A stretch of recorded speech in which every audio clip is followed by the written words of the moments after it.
Was macht er denn, Alter?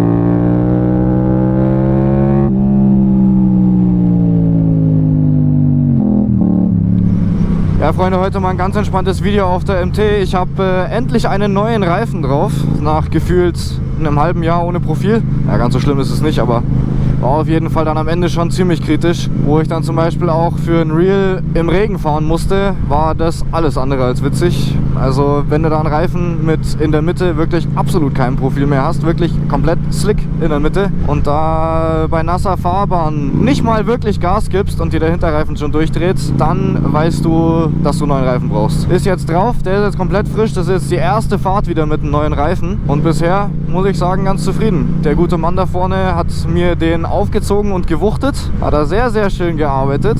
Ich muss wirklich sagen, fühlt sich gut an hier das Ding. Also es war vorhin nur einfach so ein großer Stein im Profil, deshalb hat sie so geschlagen, aber das Ding fährt sich 1A. Was uns jetzt da vorhin aufgefallen ist tatsächlich, man sieht eventuell, ich zoome mal ein bisschen rein, ja, die Gabel beziehungsweise das eine Federbein vorne.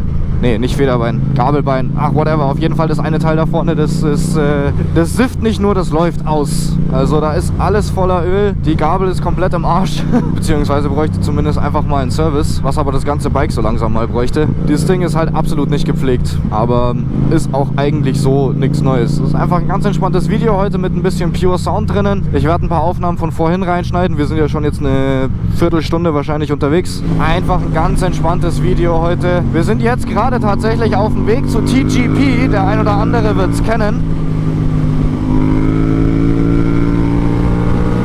Weil der Herr Zara da vorne Probleme mit seinem Bike hat. Das Bike zieht nicht so, wie es ziehen sollte und die Vermutung ist, dass die Klappe bei dem Ding einfach nicht richtig aufgeht. Das Ding hat nämlich eine Klappe, zusätzlich zu einem DB-Killer, der in einem Auspuff drinnen ist.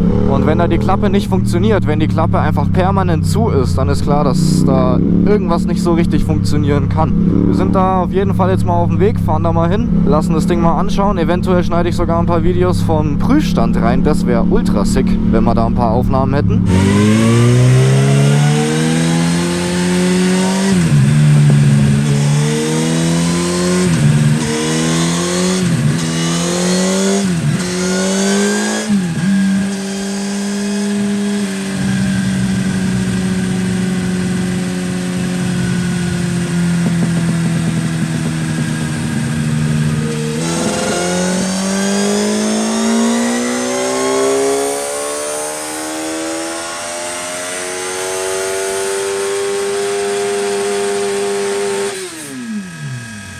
Und ansonsten halte ich jetzt einfach mal mein Maul, drehe hier ein bisschen mit der MT-07 auf und ihr genießt den Crossplane Zweizylinder-Sound.